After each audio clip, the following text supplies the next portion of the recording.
Boa noite.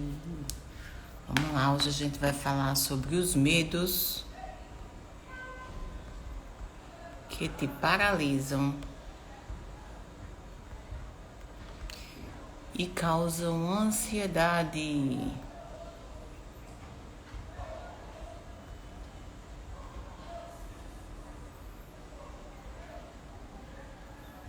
Fixando. Boa noite. Deixa eu fixar aqui o nosso comentário.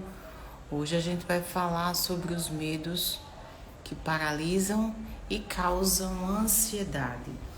Esse não iria ser o nosso tema da live inicialmente, porém, recebi alguns casos interessantes que fizeram com que eu falasse sobre o tema medos que paralisam e causam ansiedade. Aproveita e já vem aqui no aviãozinho e manda para mais uma amiga.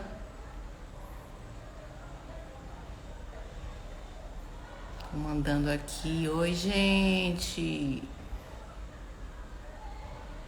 Vamos lá. Prontinho, já enviei. Agora eu já vou começar aqui, que aqui não tem enrolação, não tem embromação. E essa live é pra quem, gente? Olha só. Ai, gente, peraí, só um minutinho. Uma amiga que pediu pra eu avisar. Só mais esse, vamos lá. Isso, e agora vamos lá. Essa live é pra quem? Se você acha que a ansiedade, viver com a ansiedade, tem alguma relação com o seu medo em adoecer, se você acha que a ansiedade tem alguma relação com insegurança, sentimentos de incapacidade, sentimentos de escassez, com medo de ficar só, com medo de ser incapaz, se você acha que a ansiedade tem algo a ver com a sua insegurança, seja ela em que âmbito for, insegurança de crescer profissionalmente, insegurança de você se sentir diminuída, uma baixa autoestima, se você acha que a sua ansiedade tem relação com o fato de você necessitar falar em público e não conseguir, se você acha que a sua ansiedade ela tem a ver com o fato de você ter medo de dirigir, medo de adoecer, medo do fracasso, olha, por incrível que pareça, medo do sucesso. Eu encontro muito mais mulheres que têm medo de ter sucesso do que mesmo ter medo de fracassar. Você sabia disso? Pois é. Então, todos esses medos e mais alguns, como o medo da própria morte, eles têm também uma relação muito grande com a ansiedade. Tem gente também que tem medo de ter bons relacionamentos. Isso tem deixado muitas mulheres, principalmente, doentes e viciadas em relacionamentos não bem-sucedidos.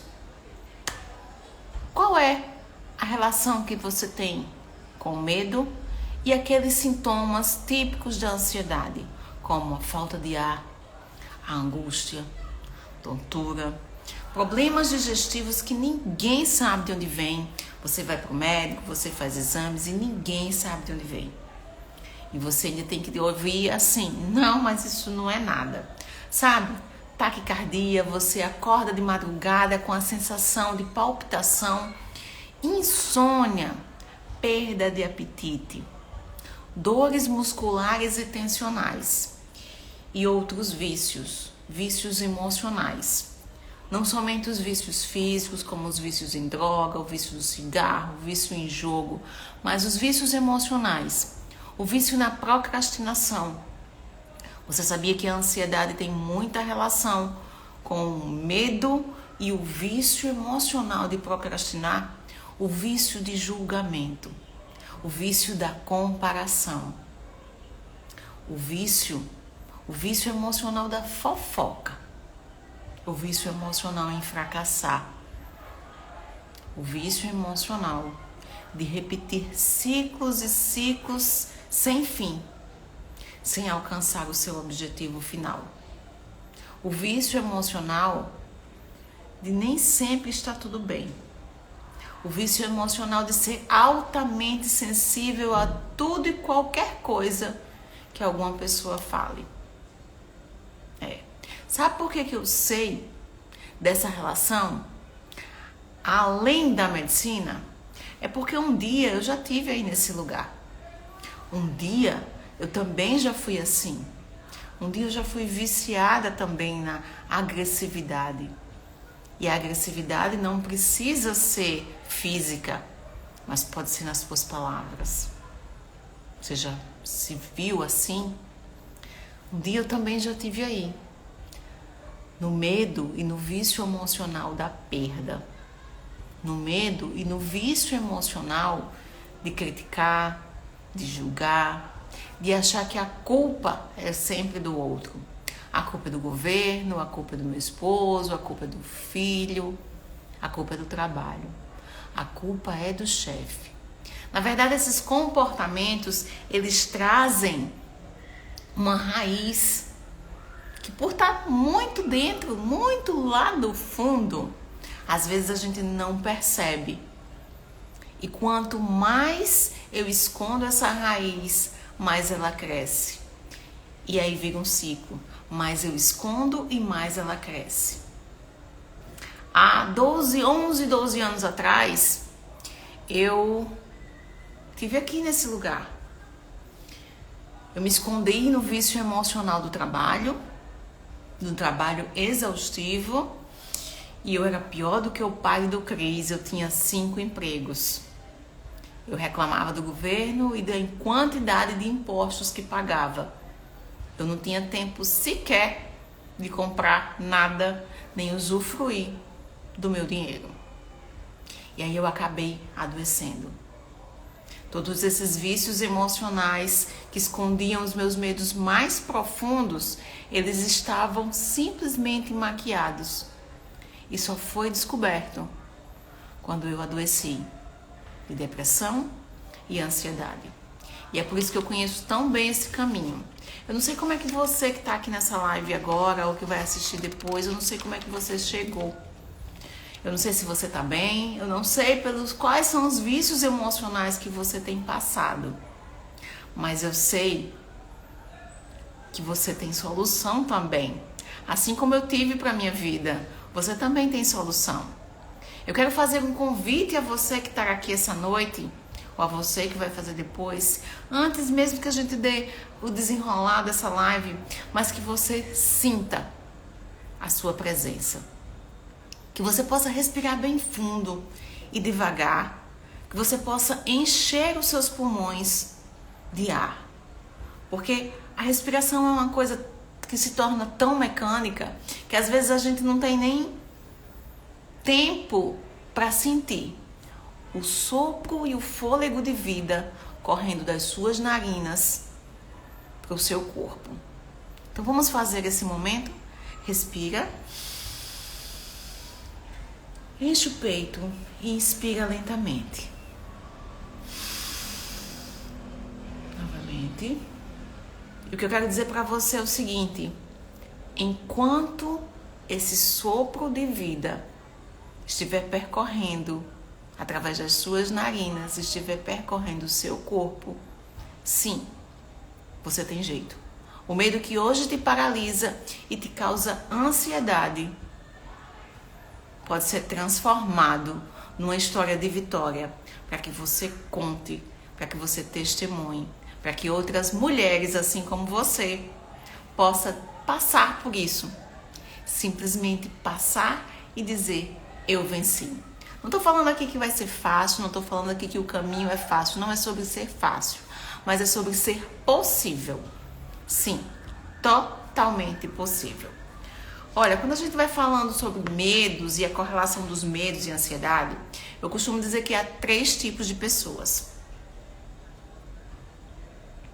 A primeira é aquela que bem no iniciozinho começa a sentir um pensamento acelerado, alguns momentos em que o foco é perdido, alguns momentos em que sente taquicardia, sudorese, suor frio, um sentimento de angústia, mas que é aqui e acolá e vai passando. E aí ela resolve, nada não, é só um sintomazinho, vai passar. Vai passar.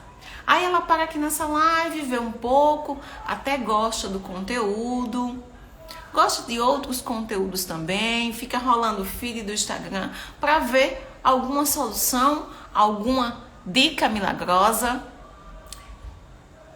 Mas quando vem para algo mais profundo, tipo, vamos fazer uma imersão, vamos fazer um tratamento terapêutico, vamos para uma mentoria. Não é para mim agora. Aí ela nota até que os medos começam a paralisar. Olha só o que diz aqui. Eu passei por muitas situações parecidas que me causaram a depressão. Solange, é muito válido o seu testemunho. Na verdade, quando a gente está em consultório, o que mais a gente percebe é que as histórias, apesar das pessoas serem diferentes, as histórias são bem parecidas. As histórias são bem parecidas, quase que repetitivas, mostrando que as raízes emocionais da depressão e da ansiedade são basicamente a mesma. Mas fica até aqui que eu vou te mostrar elas e vou te mostrar até como é que a gente vai fazer, como eu fiz, para acabar com essa história, para contar a minha história de uma outra maneira e servindo de inspiração para vocês também. Mas vamos lá. E aí essas pessoas que estão bem no iniciozinho das suas crises ansiosas percebem que tem medo.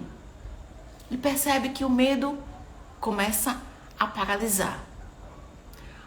Mas nesse início ela não nota o quanto que atrapalha.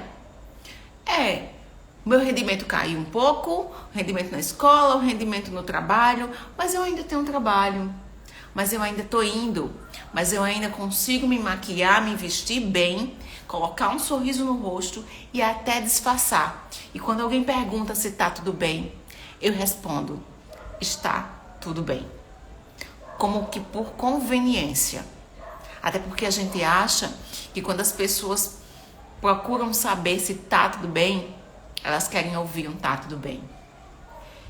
E hoje, quando eu chego no consultório, que eu vejo os pacientes de segunda, terceira consulta e que eu pergunto, e aí, como é que você está? Às vezes elas me respondem, está tudo bem. E logo em seguida, as lágrimas caem. Mostrando que quando alguém te responde, está tudo bem, nem sempre está tudo bem. Às vezes é uma condição social que inventou no tá tudo bem. Não tá tudo bem, gente. E aí, quando passa mais um tempo, essa primeira pessoa que ficou lá no tá tudo bem, ela pode se tornar para um segundo tipo de pessoa que está numa segunda condição. Dessa vez, aqueles pensamentos acelerados já não são simplesmente pensamentos acelerados. Mas esse pensamento acelerado e a todo tempo está me causando uma perda de energia. E aí eu já fico muito cansada por pouca coisa.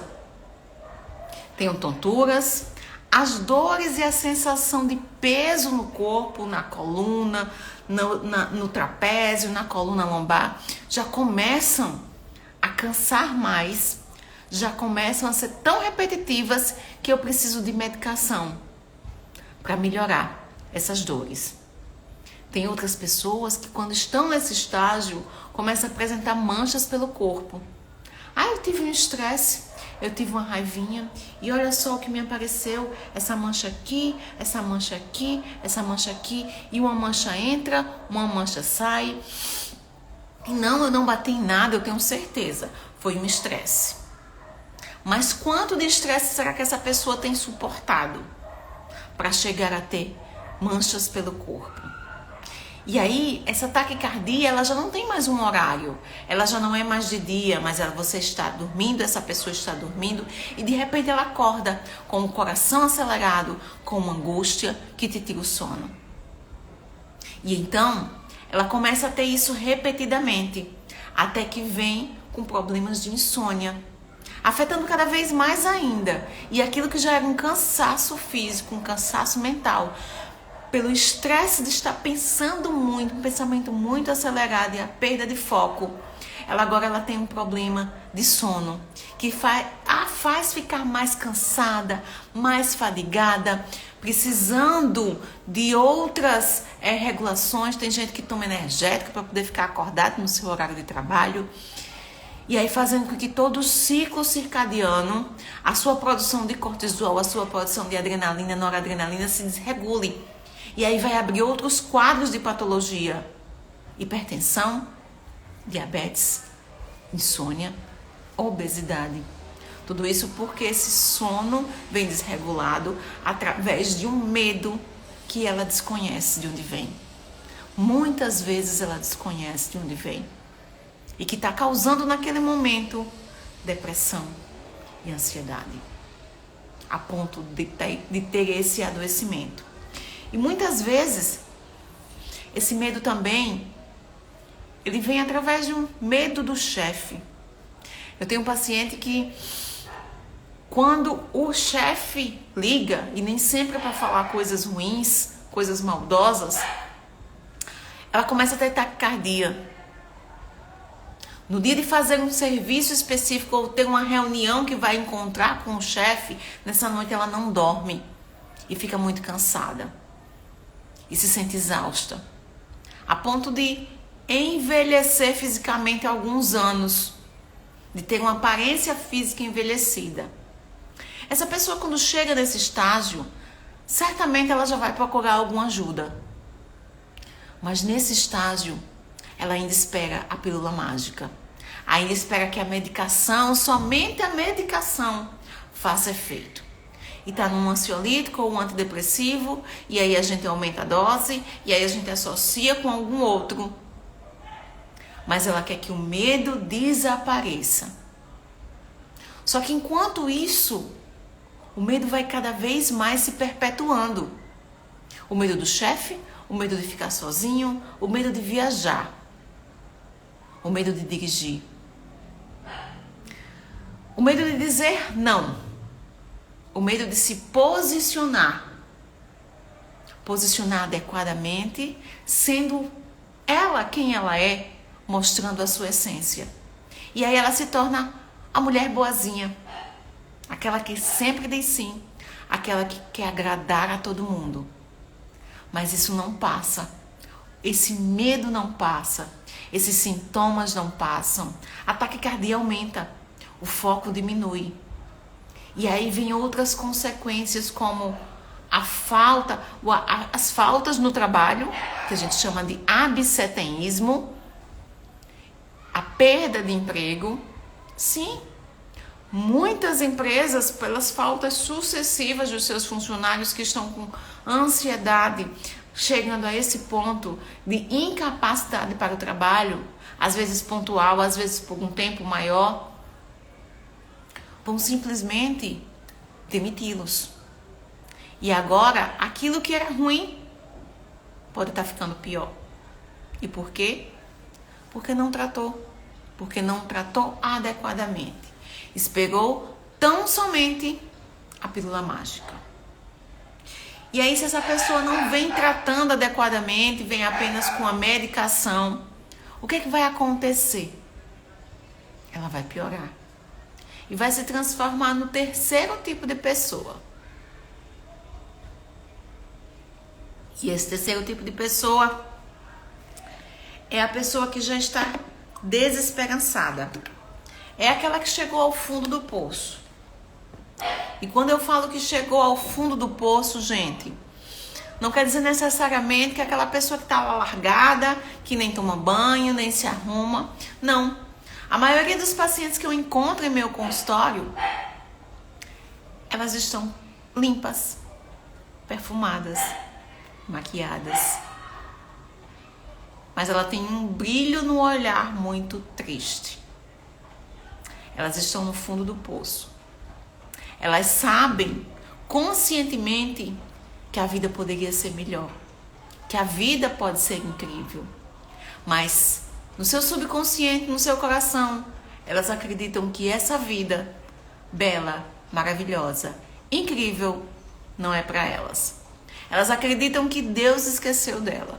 Em algum momento, Deus esqueceu dela. Sabe? A vida do comercial de margarina até que existe, mas para o outro, para outra, para a amiga, para mim não.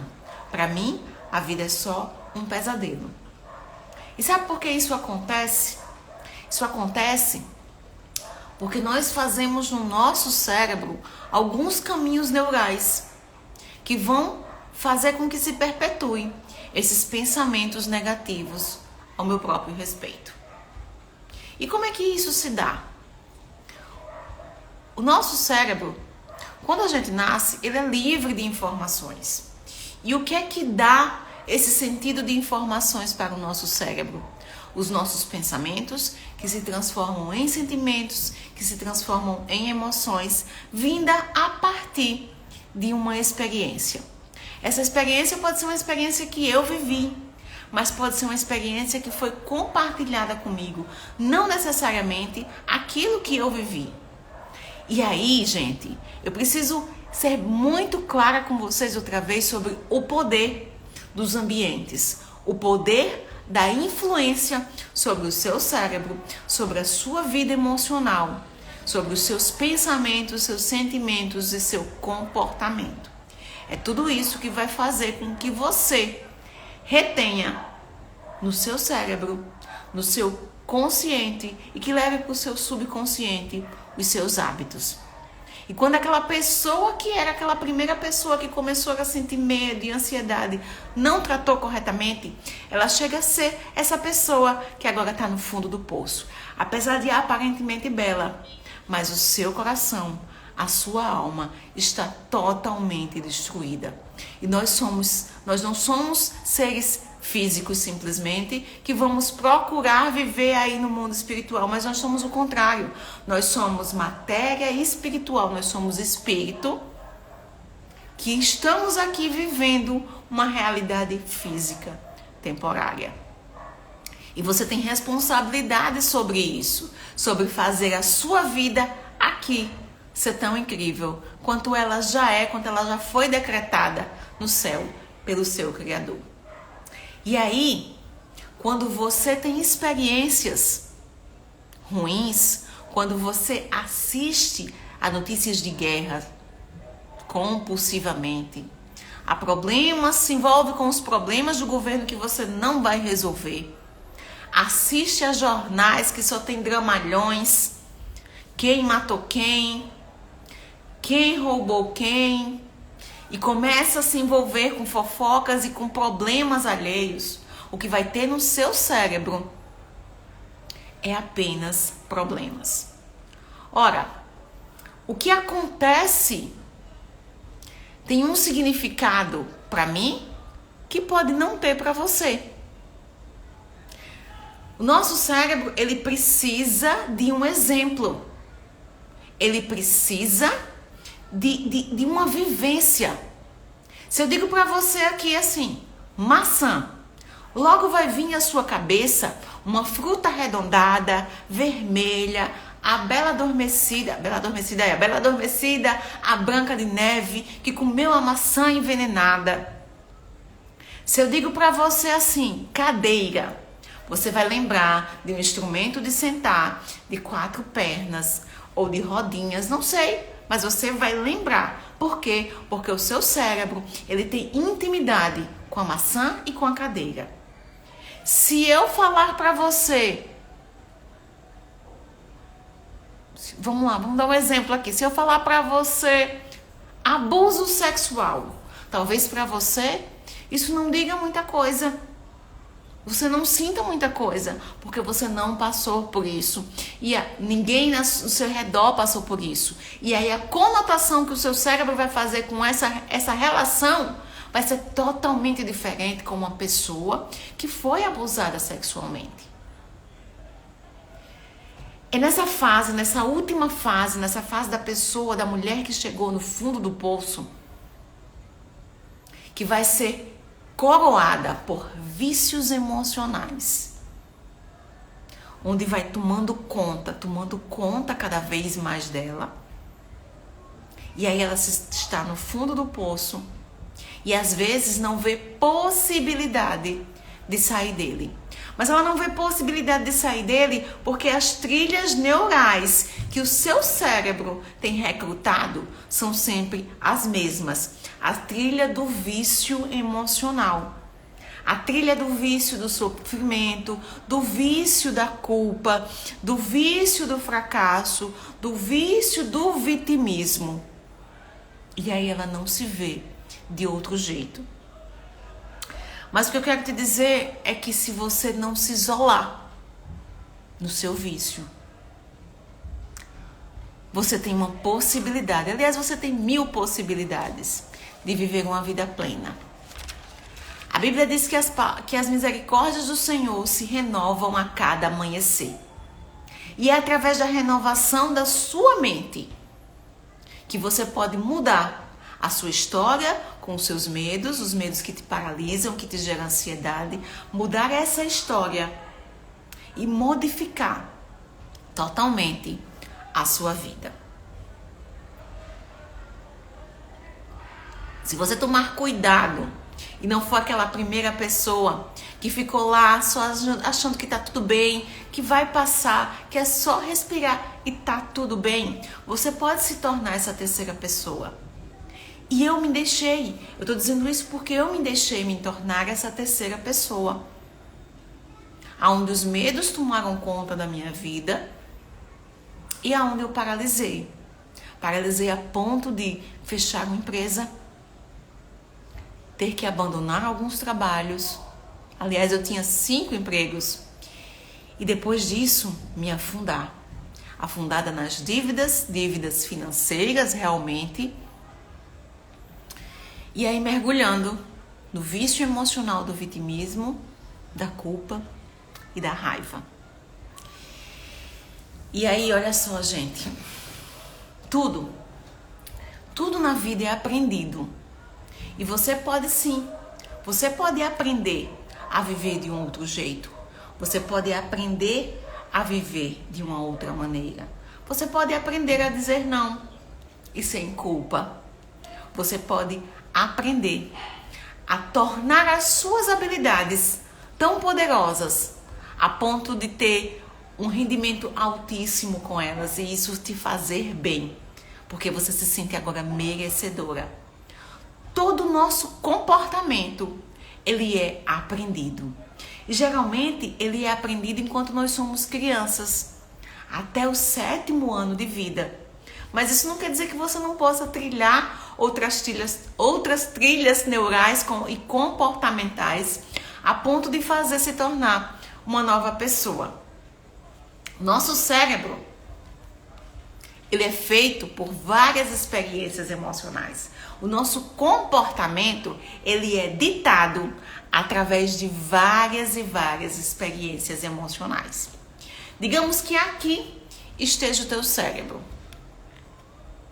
Existe essa pessoa aqui, papai, que me faz ter algumas experiências emocionais com aquilo que ele já viveu. Mamãe, que me complementa aqui com algumas experiências emocionais que ela também já viveu. E o ambiente, que processa-se aqui, me dando mais um tom para minha realidade. E aí eu gosto sempre de colocar aqui um exemplo. Quem aqui é mãe vai me entender melhor. Quando nosso filho está começando a andar, primeiro assim, quando a gente tem um bebê, a mãe costuma carregar ele no seu colo. O pai costuma carregar ele olhando para frente, para o mundo. A mãe costuma levar o filho agarradinho nela, não é verdade? Por quê? Porque a mãe, ela dá um sentimento de proteção. O filho dá um sentimento de vai para o mundo, ação. A mãe, ela quer que o seu filho se desenvolva, é claro, mas ela quer que ele sempre tenha um lugar para ser acolhido. Então são essas duas energias, a materna e a paterna, que vão fazer com que você se complemente. e mais ainda do ambiente.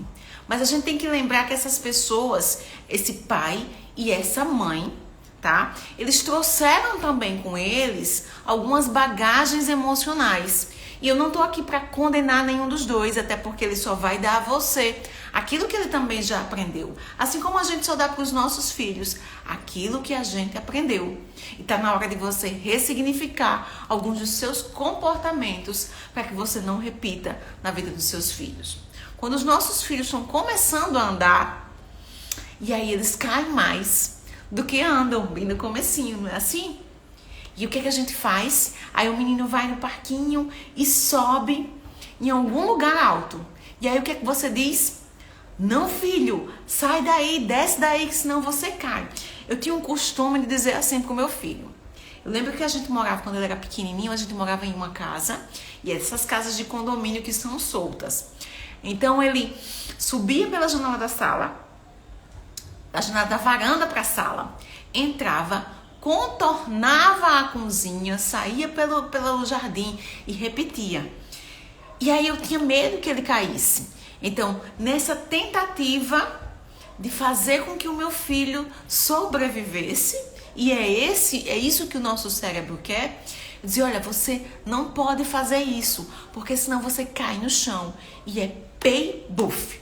Tem uma onomatopeia aí, né? A mãe sempre romantiza assim. E aí toda vez que a gente andava e que tinha uma coisa que ele queria pular, ele fazia, mamãe, se eu ficar aqui é pei buf. Filho, é pei buf. Pei buf significava que ele ia ter uma queda grande, que podia quebrar algum osso, que ia cair, fazer algum arte. Ou seja, eu estava transferindo para o meu filho o medo que eu tinha dele cair, um medo que não era dele. Tem um outro também, que eu não sei se vocês lembram, que quando o bebê está começando a falar, que ele vê um cachorrinho, ele faz, olha, au, au. Só que ele não sabe que aquele au, au, aquele inocente au, au, morde ou não morde. E o que a gente diz? Filho, não bota a mão aí, porque o cachorro vai morder você. É verdade? Não necessariamente é verdade, nem todo cachorro vai morder. Mas quando a gente faz isso, a gente está começando a colocar no nosso filho, na nossa cria, o sentimento de que todo cachorro morde. É assim que o cérebro daquela criança vai ficar representado. Se isso não for bem tratado, ele vai ser uma pessoa, vai ser um adulto que tem medo de cachorro. Essa criança, o meu filho, poderia ser um adulto que tem medo de altura.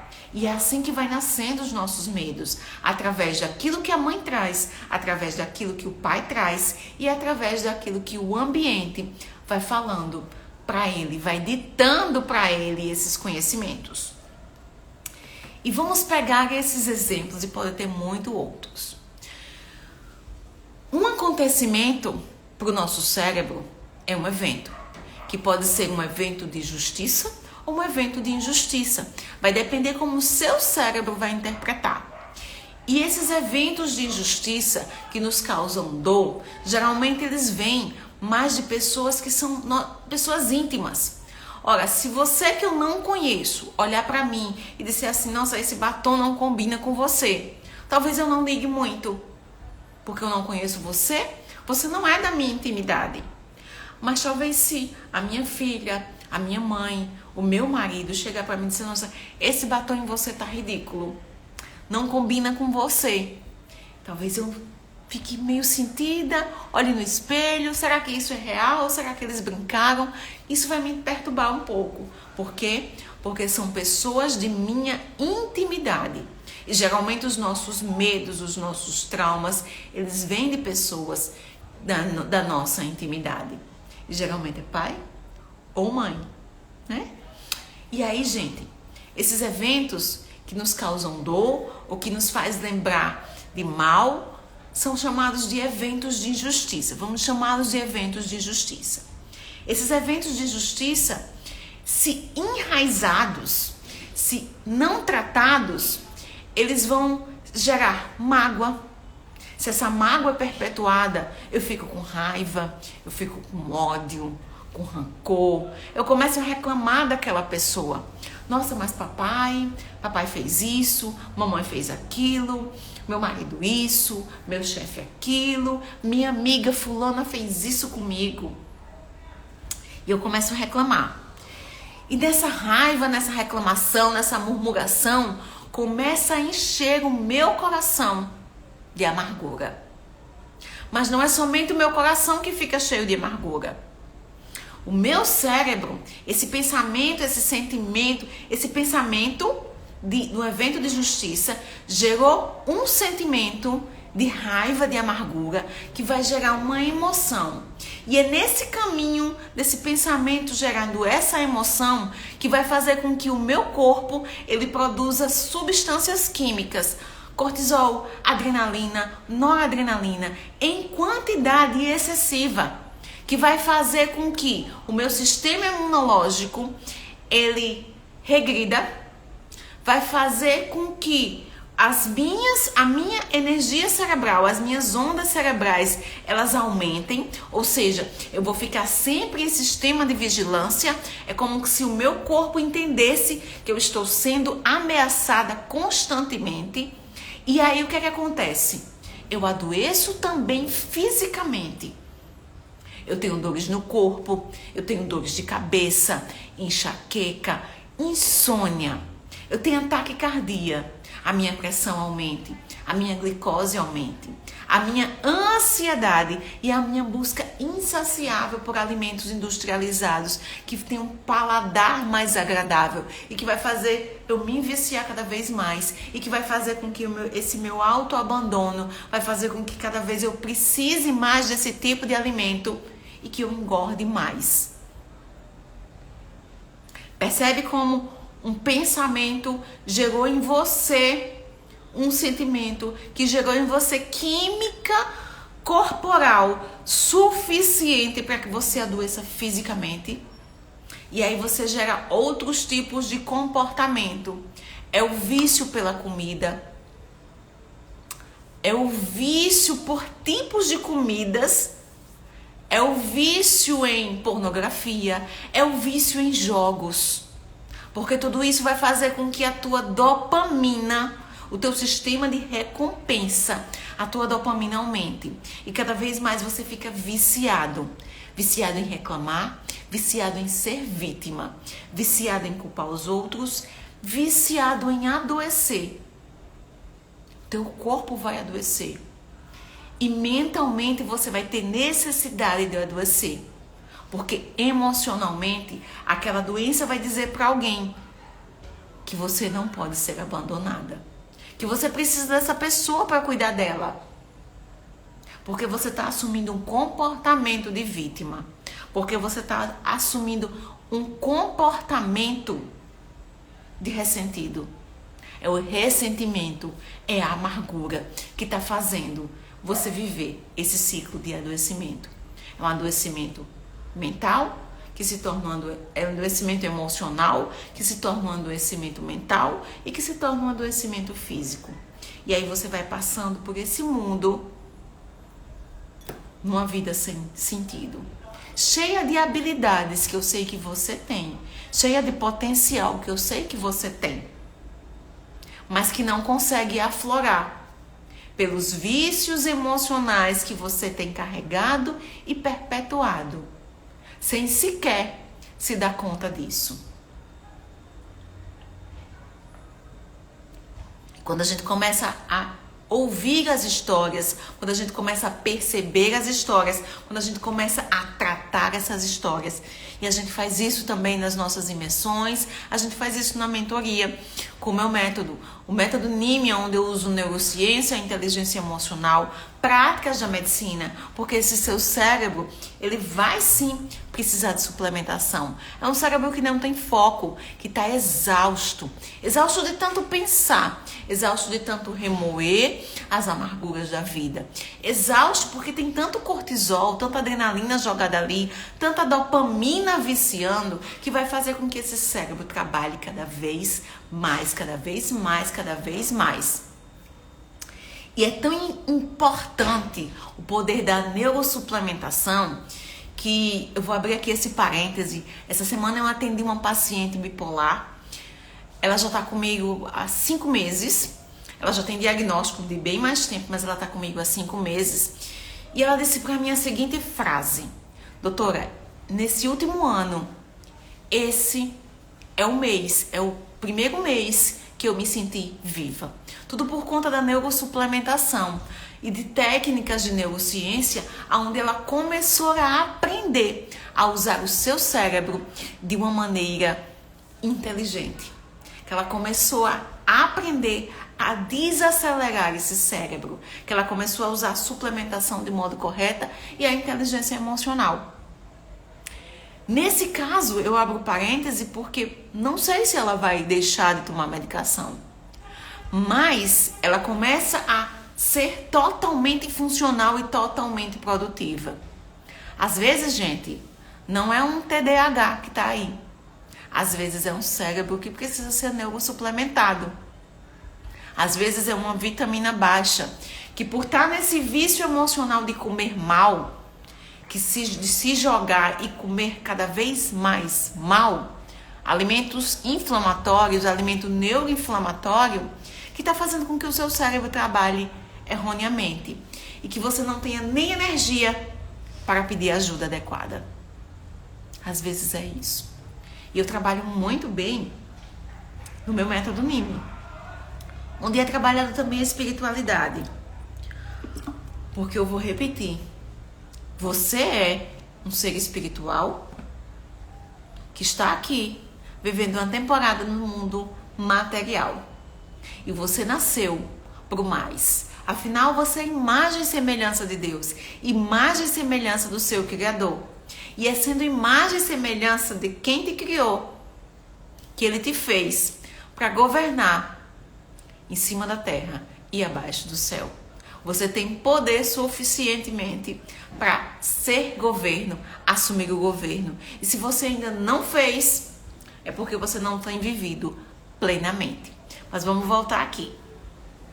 E quando a gente vive sobre os nossos medos e sobre os nossos vícios emocionais, a gente acaba assumindo a capa do não merecimento.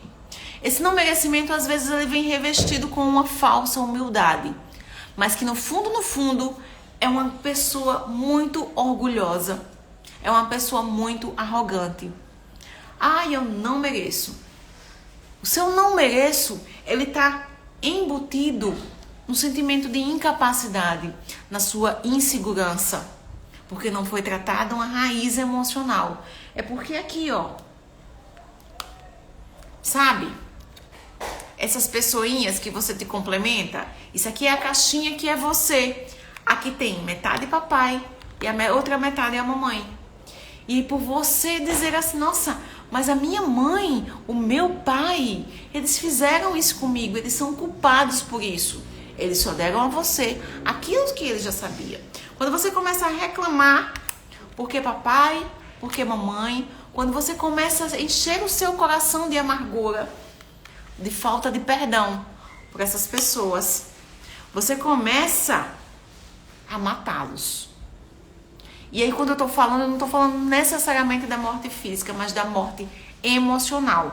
Você começa a tirar o papai ou a mamãe da sua vida. E é aí onde está escondida a sua carência emocional. A carência paterna ou a carência materna. E você começa a sentir falta. Você começa a sentir-se abandonada. Você começa a sentir-se como uma criança que foi abandonada. E é onde está, na maioria dos medos, a maioria da raiz da depressão e da ansiedade. Nas carências do abandono, no sentimento de abandono, no sentimento de rejeição. E você começa a assumir vários comportamentos, como da menina boazinha, que tem medo do conflito, porque ela tem medo de ser abandonada. A sua criança tem medo de ser abandonada, como foi abandonada pelo papai, como foi abandonada pela mamãe. E aí, vivendo sobre esse medo do abandono, o que é que vai acontecer?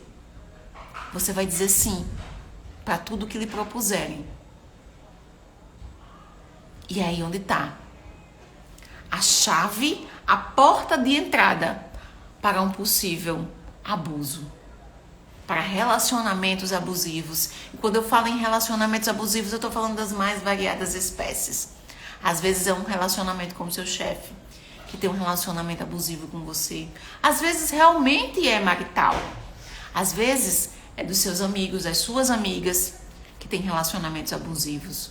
Mas você permite isso porque você não quer ser abandonada. Nada mais, nada menos é a sua criança interior, que está com medo novamente de ser abandonada, de ser rejeitada. E aí, gente, você nutre o sentimento de culpa. E sabe qual é o pensamento que você tem? Será que ele vai me trair? Será que essa nova minha amiga vai me trair? E eu tenho pacientes que dizem assim que não tem amigos, não tem amigas, porque acha que todas as amigas vão trair.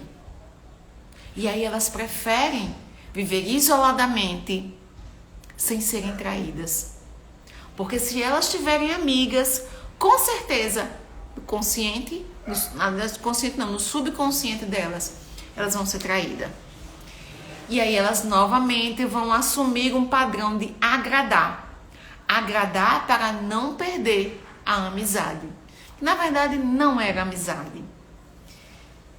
Geralmente essas pessoas têm medo de dirigir, medo de fazer algo novo, medo de fazer algo sozinha, mas medo também de fazer acompanhada. Pelo medo da traição, pelo medo do abandono, pelo medo da rejeição. É aqui também que nascem muitas dependências emocionais. Dependência do outro. Só faço se você for, não faço sozinha. Eu tenho medo dela ir embora, então eu adoeço fisicamente.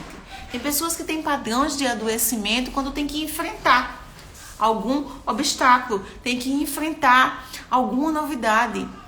Vão precisar apresentar um trabalho na escola, na faculdade. E aí o que acontece? Elas não falam em público, ela tem medo. Tem medo do que vão pensar sobre elas. Gente, há 3 anos atrás, era impossível eu pensar que eu poderia estar aqui diante de vocês fazendo uma live. Porque eu pensava, o que vão falar sobre mim? O que vão pensar a meu respeito? Será que eu vou falar alguma bobagem? Será que vão me criticar? E os hates? E se aparecer alguém? E se eu falar errado? E se eu gaguejar? Isso aí nada mais, nada menos que era a minha criança interior se sentindo abandonada, rejeitada e com medo. E por isso eu precisava ser perfeita para ter que agradar a vocês, para ter que agradar a todo mundo. Mas isso me custou muito, isso me custou a minha saúde emocional e a minha saúde mental. E eu tô aqui para dizer a vocês que existe sim uma outra maneira de se viver. Existe sim uma outra possibilidade de você viver sua vida, livre dos seus vícios emocionais. Existe também, gente, mulheres que quando chegam no fundo do poço, que apesar de manter aquela aparência bonita, elas começam a se automutilar. Cortes. A se picar. A ter crostas. E mesmo nessas crostas, elas vão aqui, abrindo cada vez mais feridas. E quando você vê uma pessoa, quando você vê principalmente uma mulher que está ali arrancando seus cabelos a ponto de fazer aquelas áreas sem cabelo, que a gente chama de alopécia, a ponto de fazer escoriações na sua pele, é porque certamente a dor que essas mulheres estão sentindo, a dor emocional, é muito menor do que a dor física. Não adianta somente você olhar para essas mulheres e dizer assim, você precisa se controlar. Você precisa se controlar. Não. Você acha que fazem isso porque quer? Não. Existe uma dor emocional, existe uma ferida aberta, uma raiz de ansiedade, de medo aberta, que precisa também ser tratada. Além da medicação, precisa ser tratada. E elas precisam ser vistas, e vistas com bons olhos, sem julgamento. Até porque essas mulheres, elas já estão sendo julgadas e criticadas por elas mesmas. Pode acreditar nisso. Quando você ver alguém investida nas drogas, no vício do álcool, no cigarro, não acho que é porque não tem nada o que fazer, ou não diga que, olha, você não tem motivos para isso, você tem casa, você tem família, você tem dinheiro suficiente para se tratar. É porque existe uma ferida emocional aberta que também precisa ser vista e ser tratada. Todo vício, todo comportamento, ele existe dentro dele uma raiz que não está sendo vista. Existe dentro dele uma raiz emocional que não está sendo vista. E que não pode ser tratada apenas com medicação. Mas que precisa ser vista e ser tratada como num todo. Essas pessoas, essas mulheres, elas já perderam a capacidade de sonhar. Quando a gente pergunta assim, qual é o seu sonho? Se a sua vida não tivesse limitações, a grande maioria não sabe responder ao certo qual é o seu sonho. E quando a gente fala em sonho, quem tem a capacidade de sonhar ilimitadamente é a criança.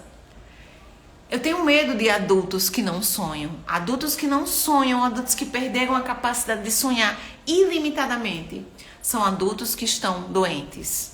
São adultas que estão doentes, são adultas que têm muitos medos enraizados e que perderam a capacidade de sonhar.